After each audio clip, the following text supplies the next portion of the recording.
दोस्तों, कहानी शुरू करने से पहले कमेंट में नमो बुद्धाय लिखकर वीडियो को लाइक और सब्सक्राइब जरूर करें। तो चलिए शुरू करते हैं इस कहानी को। एक नगर में एक धनी सेठ रहा करता था।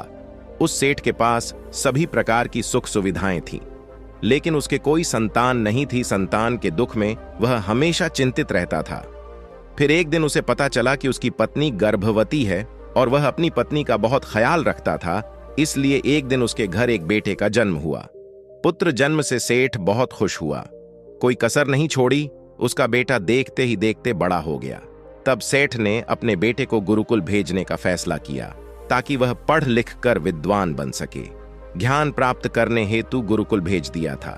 गुरुकुल में वह बच्चा अच्छे से पढ़ाई करता था और अपने गुरु की सभी आज्ञाओं का पालन करता था। ऐसे में वह बच्चा धीरे धीरे वहां का सबसे होनहार छात्र बन गया। गुरुकुल में बालक ने सभी वेद, पुराण और शास्त्रों का अध्ययन किया और एक महान विद्वान बन गया। लेकिन कहते हैं ना कि समय कब बदल जाएगा ये कोई नहीं जानता। ऐसे ही एक दिन किसी प्राकृतिक आपदा के कारण उसके माता पिता की मृत्यु हो गई। और जब उसके माता पिता की मृत्यु हुई तो बच्चे की शिक्षा पूरी नहीं हुई थी। और जब बच्चे ने खबर सुनी कि उसके माता पिता अब इस दुनिया में नहीं हैं और उसका सब कुछ बर्बाद हो गया है, तो लड़का इस सांसारिक मोह में बह गया। इसके बाद लड़के ने कहा कि गुरुकुल से अपनी शिक्षा पूरी करने के बाद वह अपना पूरा जीवन लोगों की भलाई में बिताएगा।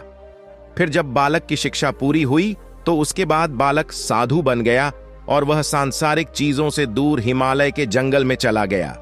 अध्यापन को विश्राम देते हुए समय के साथ उनके सन्यासी की चर्चा चारों ओर होने लगी और दूर दूर से लोग उनके पास शिक्षा लेने के लिए आने लगे। और बहुत से लोग अपनी समस्याओं का समाधान पाने के लिए भी उनके पास आने लगे। वह समस्याओं का समाधान बड़ी आसानी से कर देता था, जिससे वह पूरे राज्य में प्रसिद्ध हो गया। परंतु जिस नगर में वह रहता था वहां का राजा क्रूर व्यक्ति था। जब राजा को तपस्वी के बारे में पता चला तो उन्होंने तपस्वी से मिलने का फैसला किया। अगली सुबह राजा तपस्वी से मिलने के लिए अपने महल से निकल गया और फिर वह उसकी कुटिया की ओर गया। और वहां पहुंचकर राजा ने जब उसे साधु के रूप में देखा तो वह उसे देखता ही रह गया। उसके चेहरे पर एक अलग ही तेज था। जब वह साधु के पास पहुंचा तो उसे असीम शांति का अनुभव हुआ। साधु को प्रणाम किया और उसके पास बैठ गया और उससे बातें करने लगा। वह राजा पहली ही मुलाकात में साधु के व्यक्तित्व से इतना प्रभावित हुआ कि उसी समय से उसने अच्छाई के रास्ते पर चलने का फैसला कर लिया। और मैं सोचने लगा कि इतनी सी मुलाकात में यह साधु मुझे इतना बदल सकता है, तो ऐसा हमेशा रहेगा। यदि तुम मेरे साथ रहोगे तो मेरा जीवन बदल जाएगा। और यह सोचकर राजा साधु से अपने महल में चलने का अनुरोध करने लगा। राजा का आग्रह सुनकर सन्यासी माना नहीं कर पाया और वो राजमहल चलने को तैयार हो गए। तब राजा सन्यासी को महल की ओर ले गए। महल पहुंचकर राजा ने साधु की बहुत खातिरदारी की और उसके बाद राजा ने साधु को एक दाहिने कमरे में भोजन कराया। भोजन के समय साधु ने राजा को धन्यवाद दिया और राजा से जाने की अनुमति मांगी। यह सुनकर राजा ने कहा कि आप हमारे बाग में जब तक चाहे तब तक रह सकते हैं। आपको यहां किसी भी प्रकार की असुविधा नहीं होगी और आप यहां रहेंगे तो हमारे लोगों को भी अच्छा लगेगा और हमें भी अच्छा लगेगा। यह सुनकर साधु ने राजा का प्रस्ताव स्वीकार कर लिया। राजा के आदेशानुसार सेवकों ने एक सुंदर कुटिया बनाई। उसके बाद साधु उसी कुटिया में रहने लगा। राजा ने उनकी बहुत सेवा की, लेकिन कई वर्षों के बाद राजा और रानी को किसी जरूरी काम से दूसरे राज्य में जाना पड़ा। लेकिन उन्होंने साधु की सेवा के लिए एक सेवादार नियुक्त कर दिया। लेकिन राजा के जाने के बाद वह सेवादार बीमार पड़ गया और अपने घर चले गए और कभी लौटकर वापस नहीं आया। तो तपस्वी को गुस्सा आ गया और उसने राजा को खूब खरी खोटी सुनाई और राजा से कहा कि जो जिम्मेदारी आप पूरी नहीं कर सकते वह जिम्मेदारी आप क्यों लेते हो। तब राजा ने तपस्वी से पूछा और कहा कि सन्यासी, क्या मुझसे कोई गलती हो गई है? तो इसके लिए मैं आपसे क्षमा मांगता हूं। कृपया मुझे क्षमा करें और मेरा क्रोध शांत करें और बताएं कि क्या हुआ था। यह सुनकर साधु ने उससे कहा कि तुम्हारे जाने के बाद मुझे यहां किसी ने भोजन नहीं दिया और मुझे कई दिनों तक कष्ट सहना पड़ेगा। यहां आकर मैं भूखा रहा और किसी ने मुझसे मेरा हाल भी नहीं पूछा। ये सुनकर राजा ने तपस्वी से माफी मांगी और कहा कि आज के बाद ऐसी गलती नहीं होगी। फिर कुछ देर बाद मामला शांत हुआ। जब राजा और तपस्वी के बीच बातचीत चल रही थी, रानी भी छुपकर सुन रही थी यह सारी बातचीत। उसके बाद राजा ने उसे तपस्वी से शिकायत का मौका नहीं दिया और उसकी खूब सेवा की। लेकिन कुछ दिनों के बाद राजा को किसी जरूरी काम से अपने राज्य से बाहर जाना पड़ा। लेकिन इस बार राजा ने राज्य से बाहर जाने से पहले अपनी रानी से कहा कि जब तक मैं ना आऊं तब तक तुम स्वयं ही उस तपस्वी की देखभाल करोगी। यह सुनकर रानी बोली, हां महाराज, आप अवश्य जाइए, मैं सन्यासी महाराज की अच्छी देखभाल करूंगी। बाद में रानी प्रतिदिन भोजन बनाकर सन्यासी महाराज के पास भेजती थी। लेकिन एक दिन रानी स्नान करने चली गई और साधु को भोजन देना भूल गई। भोजन क्यों नहीं आया? इसके बाद साधु ने सोचा कि वह स्वयं महल में जाकर देखेगा कि अब तक भोजन क्यों नहीं आया, और फिर वह महल में पहुंच गया। जब वह महल के अंदर पहुंचा तो वहां उसकी नजर रानी पर पड़ी। रानी के लंबे लंबे गाने काले केस जो कि उसकी कमर पर लहरा रही थी, उसकी कजरारी आंखें जो देखने मात्रा से ही घायल कर दें, उसकी हिरानी जैसी चाल। रानी के इतने सुंदर रूप को देखकर सन्यासी चकित हो गया और रानी की सुंदरता सन्यासी के मन में घर कर गई और वह वहां से बिना कुछ कहे ही अपनी कुटिया में लौट आया। सन्यासी रानी के रूप की सुंदरता को भुला न सका और वह खाना पीना छोड़कर अपनी कुटिया में पड़ा रहा। उसने कई दिनों तक कुछ भी नहीं खाया, जिस वजह से वह बहुत कमजोर हो गया। फिर कुछ समय बाद राजा वापस लौटे और जब उसे सन्यासी की हालत का पता चला तो वह सीधे सन्यासी के पास पहुंच गए और बोले कि ही भगवान, क्या बात है, आपको क्या हो गया और आप इतने कमजोर कैसे हो गए? किस गहरी सोच में डूबे हो? क्या मुझसे कोई गलती हो गई है? तब साधु ने कहा, नहीं राजन, आपने कोई गलती नहीं की है। यह सुनकर राजा बोले, तो फिर क्या बात है, आप मुझे बताएं, मैं आपकी समस्या का समाधान अवश्य करूंगा। यह सुनकर तपस्वी ने राजा से कहा कि आपकी रानी की अद्भुत सुंदरता को देखकर मैं उसकी सुंदरता पर मोहित हो गया हूं और अब मैं रानी के बिना नहीं रह सकता। यह सुनकर राजा हैरान हो गया और कुछ देर सोचने के बाद राजा ने उसे सन्यासी से कहा, मैं आपको रानी दे दूंगा। यह सुनकर सन्यासी बहुत प्रसन्न हुआ। फिर राजा सन्यासी को लेकर महल चले गए और जब राजा और सन्यासी महल पहुंचे तो उस दिन रानी ने अपने सबसे सुंदर वस्त्र और आभूषण पहने थे। फिर राजा रानी के पास गया। राजा ने रानी से कहा कि इस साधु की मदद करनी चाहिए, वह बहुत कमजोर स्थिति में जा चुका है और मैं नहीं चाहता कि एक बुद्धिमान व्यक्ति की हत्या का कलंक मेरे सिर पर लगे। राजा की यह बात सुनकर रानी ने राजा से पूछा कि आखिर इन सन्यासी के इस दुख का कारण क्या है। तो राजा ने रानी से कहा कि सन्यासी आपकी अद्भुत सुंदरता के दीवाने हो गए हैं। राजा की यह बात सुनकर रानी ने कहा कि राजन, आप चिंता मत करिए, अब आप सब कुछ मेरे ऊपर छोड़ दीजिए। मुझे पता है कि मुझे अब क्या करना है। आपके ऊपर ना तो सन्यासी की हत्या का पाप लगेगा और ना ही उससे मेरे पवित्र धर्म का नाश होगा। रानी की यह बात सुनकर राजा ने रानी को सन्यासी को सौंप दिया। उसके बाद सन्यासी रानी को लेकर कुटिया पर पहुंचे। जब रानी सन्यासी की कुटिया पर पहुंची, रानी ने सन्यासी से कहा कि हमें रहने के लिए घर चाहिए, हम इस झोपड़ी में नहीं रह सकते। यह सुनकर सन्यासी राजा के पास गया और राजा से जाकर बोला कि हे राजन, हमें रहने के लिए घर चाहिए। सन्यासी की बात सुनकर राजा ने उनके लिए घर का प्रबंध कर दिया। फिर सन्यासी रानी को लेकर घर पहुंचा।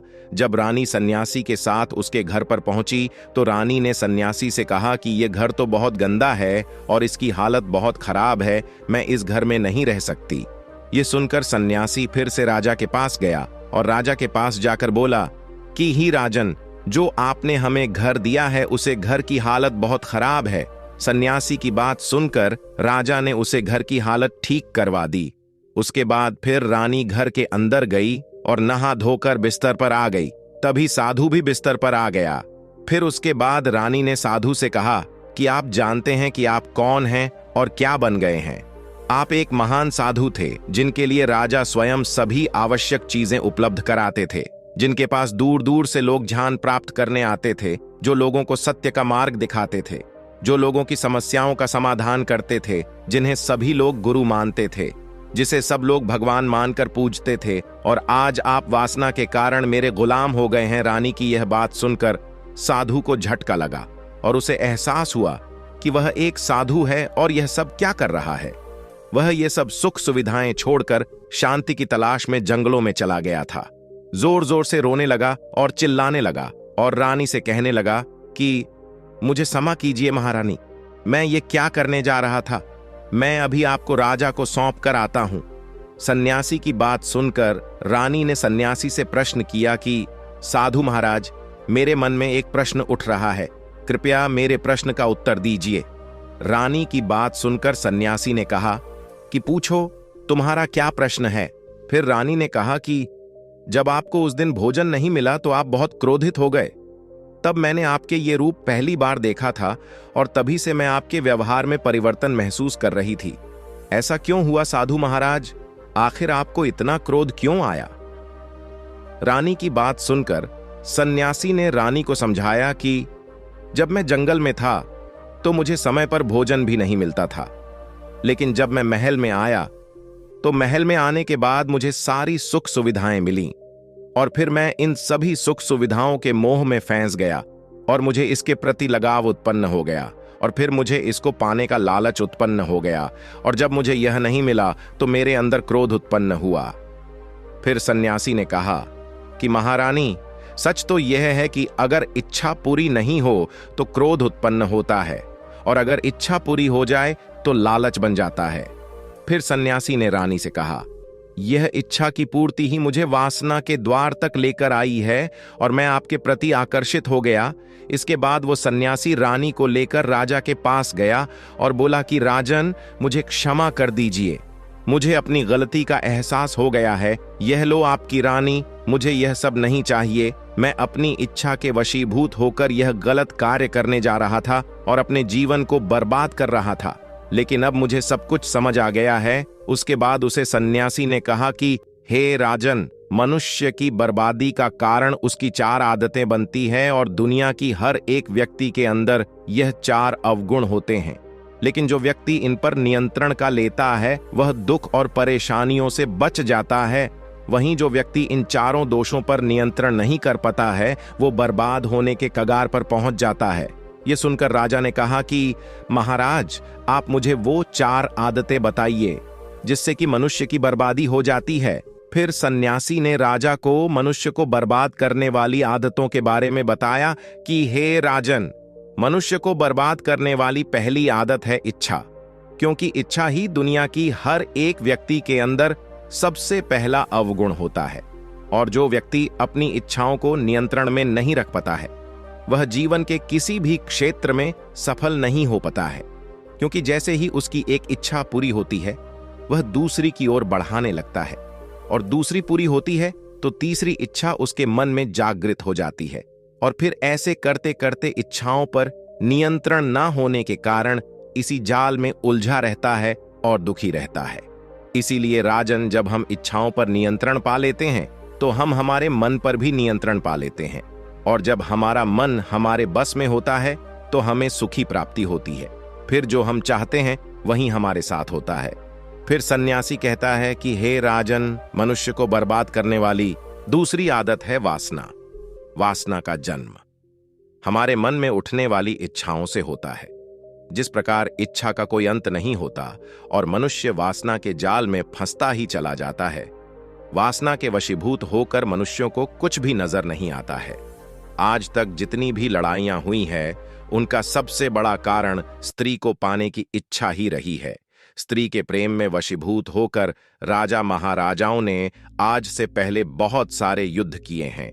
रावण भी संसार का सबसे बुद्धिमान व्यक्ति था, लेकिन उसने भी माता सीता की सुंदरता की जाल में फंसकर अपना सब कुछ बर्बाद कर लिया। उसकी मृत्यु का कारण एक स्त्री ही बनी थी। कई राजा महाराजा तो युद्ध में इसलिए हार गए क्योंकि वो लोग स्त्रियों से रासलीला रचने में ही रह गए।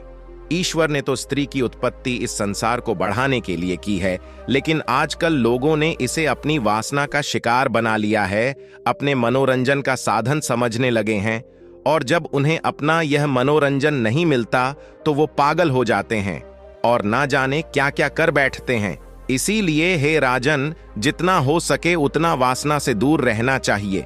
फिर सन्यासी कहता है कि हे राजन, मनुष्यों को बर्बाद करने वाली तीसरी आदत है क्रोध। क्योंकि जब मनुष्य की वासना की पूर्ति नहीं होती है तो उसके अंदर क्रोध उत्पन्न हो जाता है, और जब व्यक्ति को क्रोध आता है तो उसी पर उसका नियंत्रण नहीं होता है, और फिर वो क्रोध में आकर कहीं गलत निर्णय ले लेता है। वो दूसरों को भला बुरा कह देता है, गलियां निकल देता है, और जब उनका क्रोध शांत होता है तो उन्हें अपनी गलती का एहसास हो जाता है, लेकिन तब तक तो सब कुछ बर्बाद हो चुका होता है। क्रोध के कारण मनुष्य के कई बने बनाए काम भी बिगड़ जाते हैं।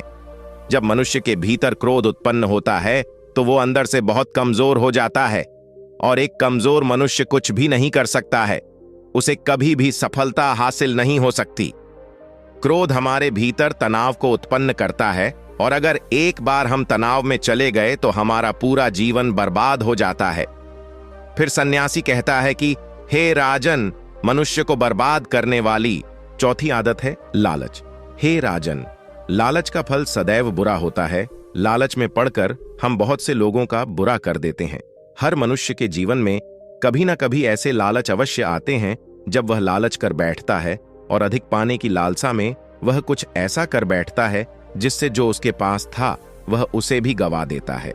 क्योंकि जैसे ही व्यक्ति की एक इच्छा पूरी होती है उसका लालच बढ़ जाता है, और उसके मैन में और कई जन्म लेने लगती है। जो व्यक्ति लालच करता है वह कामयाबी से कोसों दूर रहता है, क्योंकि एक ना एक दिन लालच का दुश्मन सामने आता ही है। अगर हम समय रहते ही लालच को त्याग दें और उसकी जाल में ना फंसे तो हम एक सफल व्यक्ति अवश्य बन सकते हैं। फिर अंत में सन्यासी राजा से कहता है कि हे राजन, अगर मनुष्य चारों आदतों को छोड़ देता है तो उसे जीवन में सफल होने से कोई नहीं रोक सकता। जो इन आदतों को नहीं छोड़ता है उसे जीवन में बर्बाद होने से कोई रोक सकता। मैं एक सन्यासी होकर इसकी जाल में फंस गया था, तो सामान्य मनुष्य तो इससे बच नहीं सकता। इसीलिए हे राजन, मनुष्य को इन आदतों से हमेशा बचाना चाहिए।